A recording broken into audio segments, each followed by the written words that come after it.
बिस्मिल्लाहिर्रहमानिर्रहीम। इफ्तिखार अहमद मेरा नाम है। मैं इंग्लैंड के शहर मैनचेस्टर में रहता हूँ। दोस्तों, चंद दिन पहले हमारे साबका प्राइम मिनिस्टर इमरान खान के एडवाइज़र बैरिस्टर शहजाद अकबर पे इंग्लैंड में हमला हुआ, जिसके नतीजे में उनके चेहरे पे चोटें आईं और उनके नाक पे भी चोट वगैरह आई। तो फर्स्ट जो रिपोर्ट होना शुरू हुआ मीडिया में, तो उस वक्त बताया गया था कि शायद किसी एशियन ने किया है, लेकिन जैसे बात खुली फिर शहजाद साहब ने खुद भी बताया कि ये, ये जिसने अटैक किया है वो गोरा था। तो इससे एक बात वाज़ेह होगी कि जिसने भी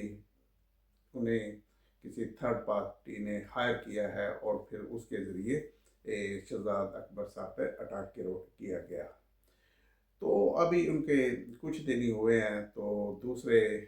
जो एंकर हैं जो हमारे एजेंसियों पे ख़ास करके तनकीद वगैरह करते हैं, अब उनके घर में पे अटैक हुआ है और सुनने में आया है कि कुछ उनकी चीज़ें वगैरह तोड़ी गई हैं और अटैक का मकसद ये बताया जा रहा है कि उनको मैसेज पे देना था कि आप जहाँ रहते हैं हम आपको जानते हैं। तो इस पे कुछ लोगों ने इस तरह की बातें करनी शुरू कर दी कि ये राजा अकबर साहब ने खुद ही अटैक करवा लिया होगा ताकि उन्हें सिंपैथी हासिल हो सके, और इस तरह की बातें शुरू कर दी।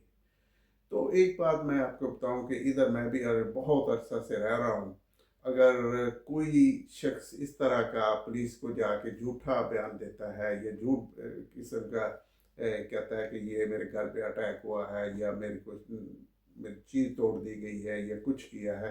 तो ये इसे अगर वो साबित हो जाए कि ये शख्स बात जो बता रहा है वो सही नहीं है और इसने खुद ही स्टोरी बनाई हुई है, तो यकीन करें कि उसके इधर जो पुलिस है वो उसे बहुत सीरियस लेती है। और फिर वो प्रूव हो जाए कि इसने खुद स्टोरी बनाई हुई है, तो हर किसी को पता है कि उसे बहुत ज़्यादा सज़ा भी हो सकती है और फिर एक क्रिमिनल रिकॉर्ड भी बन जाता है। और फिर ये क्रिमिनल रिकॉर्ड वो बन जाए तो फिर वो आपके साथ ही चलता है। तो जो भी अगर आपने कोई काम करना है, तो क्योंकि इधर सारा कंप्यूटराइज्ड है, तो उसी वक्त ये चेक हो जाता है कि ये शख्स ने इस वक्त एक झूठा बयान दिया या झूठी स्टोरी बताई और जिसकी वजह से इसे चार्ज किया गया। तो वो इस तरह का मामला इधर हो जाते हैं। तो कहने का मतलब ये है कि जो लोग ये कह रहे हैं कि ये खुद ही बना लिया गया है, मेरे ख्याल में ये तो एक ख़ास करके इंग्लैंड वगैरह के मुल्क में इस तरह की चीज़ें खुद ही बनाना बहुत मुश्किल है। अगर मेरे ख्याल में काफ़ी हद तक नामुमकिन भी है, क्योंकि हर आदमी को पता है कि अगर ये चीज़ साबित हो जाए कि ये हुई नहीं है लेकिन इसे बनाया गया है, फिर वो इस ज़मरे में आ जाती है कि पुलिस का टाइम ज़ाया किया गया और दूसरे मामला शुरू हो जाते हैं जो कि बहुत ही ज़्यादा कॉम्प्लिकेटेड हो जाते हैं। और जो इस तरह की रिपोर्ट करवाता है या स्टोरी बनाता है उसके लिए बहुत ही ज़्यादा आगे जाके मसले मसाइल खड़े हो जाते हैं। तो ये कहना कि उन्होंने खुद करवाया है, इसमें तो मेरे ख्याल में ज़ीरो सदाकत है। लेकिन आने वाले वक्तों में ये चीज़ें सारी वाज़ेह हो जाएंगी कि कौन इन अटैक के पीछे था और उसके क्या मकासद थे। जैसा कि मैंने पहले भी आपसे जिक्र किया है कि हमारी एजेंसियों की तरफ उंगली उठाई जा रही है कि ये करवा रही हैं। तो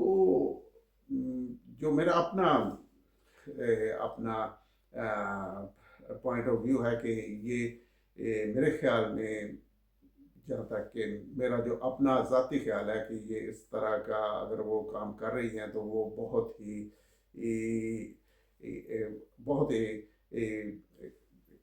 नाकिस किस्म की अक्ल है कि वो इस तरह का काम करके वो समझते हैं वो इससे निकल जाएंगे। और हो भी सकता है बात का जब इंसान सही सिमत में सोच ना रहा हो और उसकी सोच क्लियर ना हो, तो वो फिर इस किस्म के जो काम होते हैं वो भी कर सकता है। تو اس کے علاوہ بھی ہے کہ کوئی ایسا بھی شخص ہو سکتا ہے یا ایسا بھی کوئی ادارہ ہو جاتا ہے جیسے انڈیا کا را ہے، ہو سکتا ہے وہ بھی پاکستان کے انٹیلیجنس ایجنسی کو بدنام کرنے کے لیے، کیونکہ پتہ ہے انہیں بھی معلوم ہوگا کہ یہ شخص ہے، یہ آرمی پاکستان کے انٹیلیجنس ایجنسی پر تنقید کرتا ہے، تو اگر ان پہ اٹیک کیا جائے گا تو یہ ایک الزام وغیرہ ان پہ جائے گا۔ تو یہ بھی اس کا ایک پہلو ہے کہ ہو سکتا ہے کہ اس طرح کی کسی ایجنسی نے کام کر دیا ہو اور جس کا الزام پاکستان کے ایجنسیوں پر یا پاکستان کے اداروں پر جا رہا ہے۔ تو آنے والے وقت میں یہ ساری چیزیں کلیئر ہوئیں گی کہ آیا کہ واقعی پاکستانی ایجنسی اس میں انوالو تھی یا پاکستان کو کوئی ادارہ انوالو تھا یا پاکستان کا جو انڈیویجول ہے جو ویری ویری پاورفل ہے وہ انوالو تھا، یا کہ کسی تیسرے آدمی نے یا دوسرے آدمی نے یہ کام دکھا دیا صرف اور صرف یہ پاکستان کی ایجنسیوں کو بدنام کرنے کے لیے۔ تو جیسے جیسے ٹائم گزرے گا آپ دیکھیں کہ جیسے جیسے برٹش پولیس کی تحقیقات آگے جائیں گی تو اس سے پھر چیزیں ساری کلیئر ہونا شروع ہو جائیں گی، اور پھر وہ اپنا جو ان کا انویسٹیگیشن کا آؤٹ کم ہوگا وہ بھی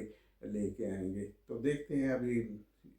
کہ کیا صورتحال ہوتی ہے۔ اور اس کے علاوہ جیسے آپ کو پتہ ہے کہ کے پی کے چیف منسٹر سہیل افریدی وغیرہ اپنے ساتھیوں کے ساتھ ابھی پنجاب میں آئے ہوئے ہیں، جن کے ساتھ میرا پرسنل ویو ہے کہ اچھا سلوک نہیں کیا گیا۔ وہ یہ ہے کہ اگر وہ آئے ہیں، وہ الیکٹڈ کے پی کے چیف منسٹر ہیں، انہیں بہت سارے لوگوں نے سپورٹ کیا، اور جس کی وجہ سے وہ اسمبلی میں کے چیف منسٹر بنے ہیں۔ تو اگر ان کے ساتھ کسی قسم کا ناروا سلوک کیا جاتا ہے تو اس سے ہمارے جو جمہوریت ہے وہ یہ شو کرتی ہے کہ یہ بہت کمزور ہے، اور اس میں ٹالرنس وغیرہ نہیں ہے۔ جس کے پاس پاور ہوتی ہے وہ سمجھتا ہے کہ میں جو کچھ کر سکتا ہوں میں کروں گا، اور مجھے کوئی پوچھنے والا نہیں ہے۔ تو اس طرح کے جو ہتھ کنڈے ہوتے ہیں دوسروں کو نیچا دکھانے کے لیے، لیکن وہ لانگ ٹرم ان کے بہت زیادہ نقصانات ہوتے ہیں، کیونکہ پھر لوگوں کا ایک دوسرے کے خلاف نفرت بڑھتی ہے کہ ہمارا کے پی کے کا یا ہمارے پختون کا یا ہمارا پٹھان لیڈر پنجاب میں گیا تھا تو ادھر پنجاب کی حکومت نے یا پنجابیوں نے ان کے ساتھ اچھا سلوک نہیں کیا۔ تو اس طرح کی پھر ایک لوگوں کے دلوں میں ایک نفرت سی بن جاتی ہے۔ تو یہ جو بھی کر رہا ہے یا جو کوئی کروا رہا ہے اسے اس پہ ایک کھلے دل سے اس پہ ایسی چیزوں سے اس طرح کے کام کرنے سے باز آنا چاہیے، اور کوشش کرنی چاہیے کہ اس طرح کے کام نہ ہوں، البتہ کہ انہیں انکریج کرنا چاہیے، انہیں ویلکم کرنا چاہیے تاکہ اس کا ایک پازیٹیو میسج جائے۔ تو دیکھتے ہیں کہ ابھی جیسے کہ پی ٹی آئی ایک تحریک چلانے کی کوشش کر رہے ہیں، تو اس کے آگے دنوں میں جا کے وہ کیسے تحریک ڈیولپ ہوتی ہے، یا ہمارے ملٹری اسٹیبلشمنٹ یا ہمارے دوسرے ادارے وہ کس طرح اس تحریک کو روکتے ہیں، یا اس کو کس طرح کارنر کرتے ہیں۔ تو یہ ساری چیزیں سب واضح ہو جائیں گی آنے والے وقتوں میں، اور دیکھتے ہیں کہ پاکستان میں کتنی آنے والے وقتوں میں ایک اس طرح کی حکومت آتی ہے جو سب اس طرح کے بڑے بڑے چیلنجز ہیں انہیں کنٹرول کر سکے۔ Thank you very much watching my video. انشاءاللہ پھر آپ سے بات ہوگی۔ اللہ حافظ، السلام علیکم۔